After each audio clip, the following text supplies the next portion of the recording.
Hello guys, I am Nikki और आप देख रहे हैं अपना YouTube channel IQ students point. Guys, जैसा कि आपको पता है कि हमारे YouTube channel IQ students point पर पॉलिटिकल ऑनर्स मेन कोर के साथ जो पॉलिटिकल ऑनर्स के स्टूडेंट्स को स्किल एंड एनहेंसमेंट में कोर्स मिला है योर लॉ योर राइट्स, उसकी क्लासेस भी स्टार्ट हैं। सो आज है हमारी क्लास 10th और इसमें हम यूनिट 5 पढ़ेंगे, रीडिस्ट्रीब्यूशन, रिकॉग्नाइजेशन और लाइवलीहुड। इसको मैंने यहाँ पर हिंदी में भी लिख रखा है, पुनर्वितरण, मान्यता और आजीविका। ठीक है, इसको 2 टॉपिक्स में डिवाइड किया गया है। सबसे पहली है traditional rights of forest dweller and the issue of women property rights, और सेकंड है रूरल एम्प्लॉयमेंट गारंटी। ओके, सो सबसे पहले हम traditional rights of forest dwellers पढ़ेंगे, उसके बाद हम जो वुमेन प्रॉपर्टी राइट्स हैं उसके बारे में पढ़ेंगे। So let's start. वन क्षेत्रों में स्थितियाँ कैसी हैं, देखो ये जानना बहुत ज़्यादा ज़रूरी है। उससे पहले ये जानना ज़रूरी है कि आप लोगों को ये पढ़ाया क्यों जा रहा है। देखिए, आप लोगों को याद होगा अपने 12th में फॉरेन पॉलिटिक्स में पढ़े थे काफ़ी सारे आंदोलन, उसमें जो चिपको आंदोलन आप लोगों को याद होगा। वो क्यों था? वो जो वहाँ रहने वाली लेडीज़ थी वो पेड़ों को कटने से बचाने के लिए पेड़ से चिपक गई थी, जिसकी वजह से जो पेड़ कटे थे उसमें काफ़ी औरतें भी कट गई थी। लेकिन बाद में वो पेड़ कटने बंद हो गए थे, तो कुछों ने अपनी जान तो गंवा दी थी लेकिन पेड़ कटने बंद हो गए थे। और साथ में ना एक ये भी प्रॉब्लम रहती थी कि जैसे आप और हम जैसे नॉर्मल इंसान वनों में घूमने गए, शूटिंग करने गए, या कुछ चीज़ देखने गए, या जो भी काम है उस मतलब एक तरीके से टूरिस्ट के ही बेस पे ले लो, ऐसे गए। ओके, सो उसके बाद वहाँ के जो लोग होते थे, वनवासी जो होते थे, वो हम जैसे आम जनता को मार देते थे, ये सोचकर और ये कहकर कि हमें इनके साथ सेफ्टी फील नहीं होती है, मे बी हम लोगों को मारने आते हैं। ठीक है, सो ये जो पूरा वन क्षेत्र, ये जो फॉरेस्ट ड्वेलर वाला पूरा टॉपिक है, ये इसी चीज़ पर डिपेंडेंट है। सो वन क्षेत्रों में स्थितियाँ कैसी हैं? भारत, रूस, ब्राज़ील, कनाडा, अमेरिका, चीन, कॉन्गो, ऑस्ट्रेलिया, इंडोनेशिया और सूडान, इनके लोकतांत्रिक गणराज्यों के साथ दुनिया के 10 जंगल सबसे समृद्ध देशों में से एक हैं। ये 10 देशों के जो जंगल हैं ये ऐसे हैं जिनमें सबसे ज़्यादा मतलब अच्छी जानवर प्रजातियाँ और बहुत सारे फूल पौधे पेड़, बहुत सारी चीज़ें देखी जाती हैं जो सबसे अलग ही, बिल्कुल अलग ही लेवल पे माने जाते हैं। ठीक है, सो भारतीय वन अधिनियम के तहत इस क्षेत्रों में रहने वाले रिकॉर्ड्स के बिना क्षेत्रों को अक्सर सरकारी वन घोषित किया जाता था। देखो, ऐसा हुआ था जब मतलब जैसे काफ़ी लोगों की मरने की न्यूज़ेस आई थी कि हाँ जी, लोग वहाँ पर गए, घूमने गए, वनवासियों ने उनको मार दिया। तो उसके बाद गवर्नमेंट ने ये घोषित करा इस अधिनियम को पारित करके कि आप लोगों की ज़मीन है, बेशक है, आप रहिए, लेकिन एक तरीके से मतलब ये सरकार के अंडर में ही रहेगी, और आप लोग ऐसा कुछ भी नहीं करोगे हमारी परमिशन के बगैर जिससे किसी और को नुकसान हो। तो उसके बाद इसी तरह और मध्य वन जो ब्लॉक का 8% और 40% था, उड़ीसा के आरक्षित वनों को सर्वेक्षण कभी नहीं किया गया था। फिर एक मतलब इन सब से जब ये पेड़ वेड़ कट रहे थे, ये सब हो रहा था, तब इतनी बुरी स्थिति हो गई थी कि लाखों लोग जो थे अपने घरों से बेघर हो गए थे, भूखमरी बढ़ गई थी, और पैसों की कमी होने लगी थी, हर चीज़ में लापरवाही, ये सब चीज़ें बहुत बढ़ गई थी। तो उसके बाद स्थिति इतनी ज़्यादा खराब हो गई थी कि अनुसूचित जाति और अनुसूचित जनजाति के तत्कालीन आयुक्त जो थे, उन्होंने अपनी 29 जो 29वीं रिपोर्ट थी उसमें कहा था कि जनजातीय क्षेत्रों में पूरे समुदायों का अपराधीकरण हमारे देश की उदार परंपरा पर गहरा निशान है। ओके, सो अब हम देखते हैं वन अधिकार अधिनियम है क्या। 2006 फॉरेस्ट ड्वेलर एक्ट। ओके, देखो मैंने आप लोगों को बता दिया है मेनली कि ये जो वन अधिकार वाला पूरा टॉपिक है आपका बेस किस चीज़ पर है। अब हम देखते हैं कि वन अधिकार अधिनियम एक्चुअली में है क्या।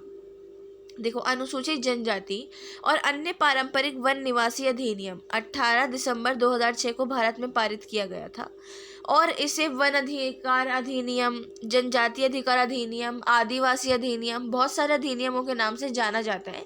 लेकिन मेन जो बहुत सारी बुक्स में छपा हुआ है या फिर काफ़ी लोग जानते हैं, वो वन अधिकार अधिनियम के नाम से ही जानते हैं।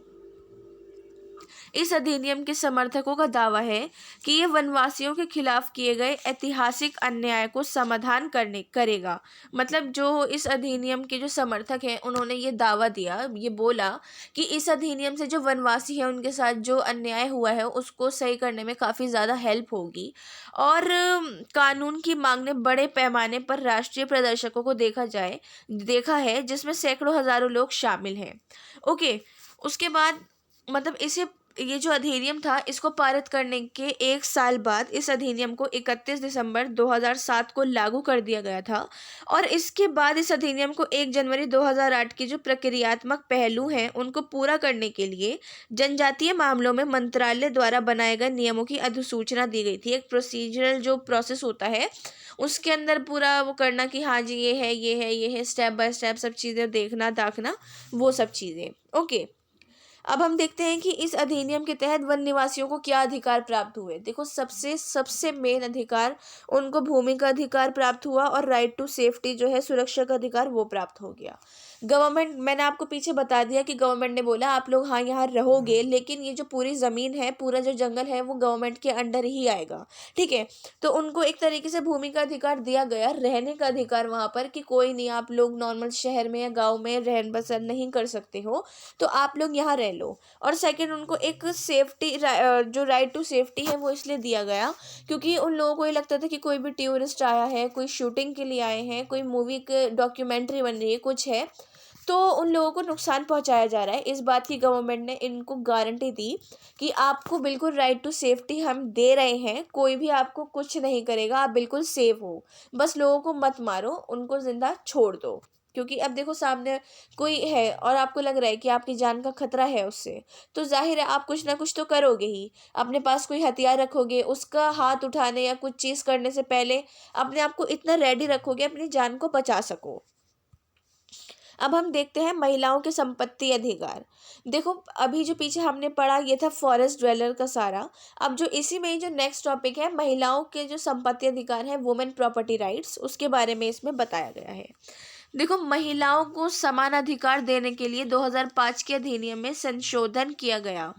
और संशोधित अधिनियम जो 9 सितंबर 2005 को लागू हुआ था, सिख, बौद्ध, जैन के अलावा हिंदुओं के विभिन्न संप्रदाय और जातियों पर भी लागू होता है। ओके, उसके मतलब जैसे इन्होंने ये बोला है कि महिलाओं को इससे पहले कोई भी अधिकार प्राप्त नहीं था संपत्ति को लेकर, और फिर 2005 में ये संशोधन वगैरह किए गए और 9 सितंबर 2005 को उसको लागू किया गया। सिख, बौद्ध और जैन के अलावा हिंदू के जो विभिन्न संप्रदाय हैं, उनकी जातियां हैं, उन सबको भी इस बात को मतलब करा गया कि हाँ ये लोग भी मानेंगे। संशोधन से पहले एक महिला को सामूहिक संपत्ति का कोई भी अधिकार प्राप्त नहीं था। ये बात आपको माइंड में रखनी चाहिए कि इस संशोधन से पहले किसी भी महिला को संपत्ति का अधिकार प्राप्त नहीं था। और बहुत पहले तो ये होता था कि यार लड़की शादी होके चली गई तो वो उसी घर की है, और उस घर में उसको जो मिले मिले, नहीं मिले नहीं मिले, वो उसका हेडेक है, हम लोगों का नहीं है।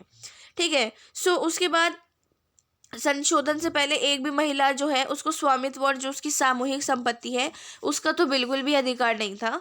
और मतलब अब जो है मैं आपको इसमें एक्ट्स बताती हूँ जो मतलब इनमें अधिनियम निकले गए थे, संबंधित कानून बनाए गए थे। देखो, मेनली ये है कि जो ब्रिटिश भारत है और जो स्वतंत्र भारत है उसके विभिन्न कानून पर्सनल लॉ और सिविल कोड के अंतर्गत आते हैं। उसके अंदर आते हैं, पर्सनल लॉ के अंदर आते हैं, और जो सिविल कोड है उसके अंदर आते हैं। महिलाओं से संबंधित भारत में बहुत सारे कानून हैं, लेकिन आपके सब्जेक्ट के अकॉर्डिंग ही मैंने आपको 2-4 बताए हैं जो आप मतलब जो इसका आंसर में आप लिखोगे। ओके, सबसे पहला है 1874 का विवाहित महिला का संपत्ति अधिनियम, married women's property act, MWPA। देखो, MWPA को याद रखना, कभी कभार कम्पिटिटिव एग्जाम्स में आ जाता है कि MWPA, married women's property act, कब पारित किया गया था या बनाया गया था। तो 1874 याद रखना, बहुत अच्छे से इसको याद रखना।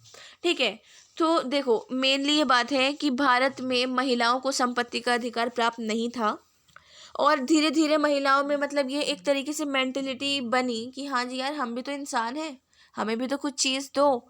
तो इस चीज़ को बहुत आगे बढ़ोतरी मिलती गई।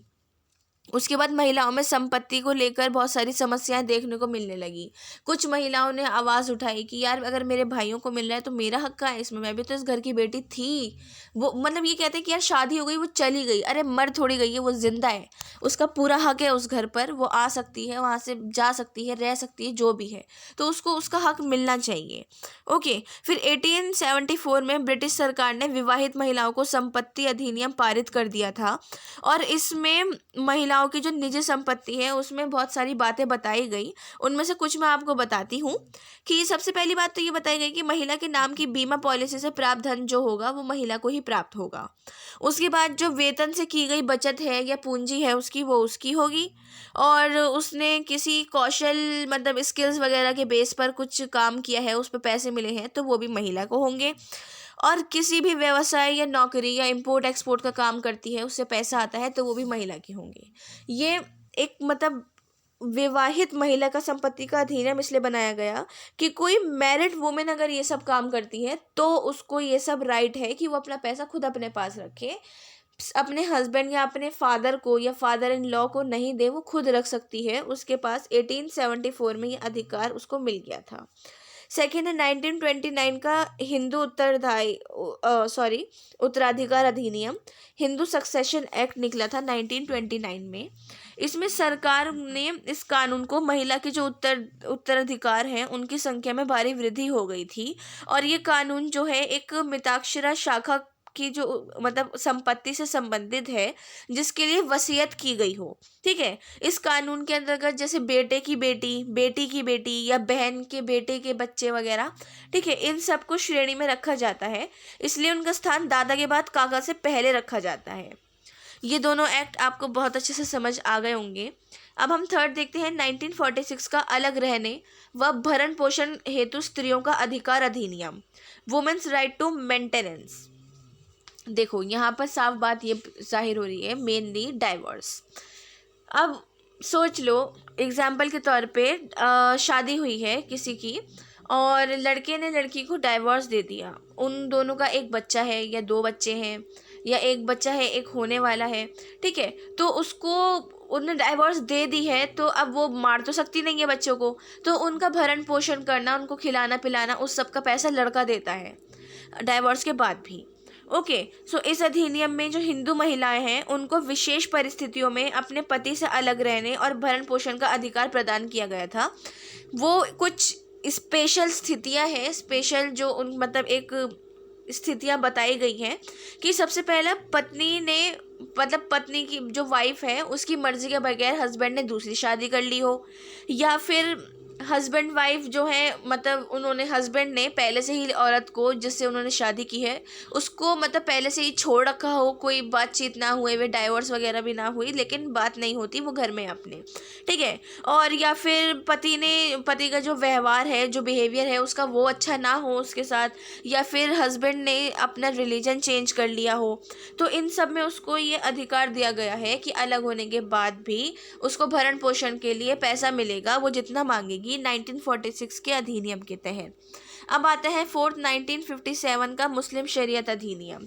देखो मुस्लिम पर्सनल लॉ की बात यहाँ हो रही है। ये जो मैंने आपको पीछे अभी सारे पर्सनल लॉज बताए हैं, अगर आप में से कोई स्टूडेंट ऐसा है जो LLB करेगा तो उसको ये आगे बहुत अच्छे से पढ़ना पड़ेगा, बहुत डीपली, ये इतने सेक्शंस, ये क्लॉज, ये वो बहुत सारी चीज़ें। बट अभी सिलेबस के अकॉर्डिंग है तो मैं आपको छोटा सा एक इंट्रोडक्शन के तौर पे बता देती हूँ कि 1957 का मुस्लिम शरीयत अधिनियम था क्या। यह अधिनियम जो था मुस्लिम समाज के लिए स्पेशली महत्व रखता था, बहुत इंपॉर्टेंस रखता है, क्योंकि मुस्लिम महिलाओं को बहुत सी समस्याओं का सामना करना पड़ता है। मुस्लिम समाज में बहुत सारी प्रथाएं चलती हैं, जैसे बहुपत्नी, पर्दा प्रथा है, पुरुषों को तलाक लेने का विशेष अधिकार दिया गया है। ठीक है। सो ये सारी जो प्रथाएं हैं ये सब चलती हैं। तो इन्हीं सभी परिस्थितियों को अधिनियम मतलब एक अधिनियम के तौर पे बना दिया गया कि मुस्लिम स्त्रियों को भी तलाक लेने का अधिकार प्रदान होगा, और इसके ही अनुसार जो मुस्लिम स्त्रियां हैं उनको पति के मतलब ना होने और उसके साथ पत्नी का झूठा व्यभिचार और जो उस पर शोषण वगैरह होता है वो करने पर तलाक लेने का अधिकार है। मेनली मैं आपको एक छोटी सी लैंग्वेज मतलब एक एग्जाम्पल देके समझाती हूँ। जिस लाइक शादी हुई है और मुस्लिम कपल हैं वो, और वो लड़की खुश नहीं है उसके साथ, अंडरस्टैंडिंग नहीं हो रही है, या वो उसके साथ अपना बिहेवियर अच्छा नहीं रखता, या वो किसी और से प्यार करता है, वो उसको इतनी इम्पोर्टेंस नहीं देता है, तो लड़की को 1957 का मुस्लिम शरीयत अधिनियम के तहत पूरा अधिकार दिया गया है कि वो खुद अपने मुंह से लड़के से तलाक मांग सकती है, डाइवोर्स मांग सकती है। पहले ऐसा होता था कि यार लड़का सर फिराए, लड़की पसंद नहीं आई या जो भी है, शादी के बाद भी उसने डाइवोर्स दे दी। लेकिन अब ऐसा होता है कि लड़की भी बोल सकती है कि यार तू मुझे पसंद नहीं है, मुझे डाइवोर्स दे, मुझे डाइवोर्स तुझसे लेनी है और मैं अलग ही रहूँगी।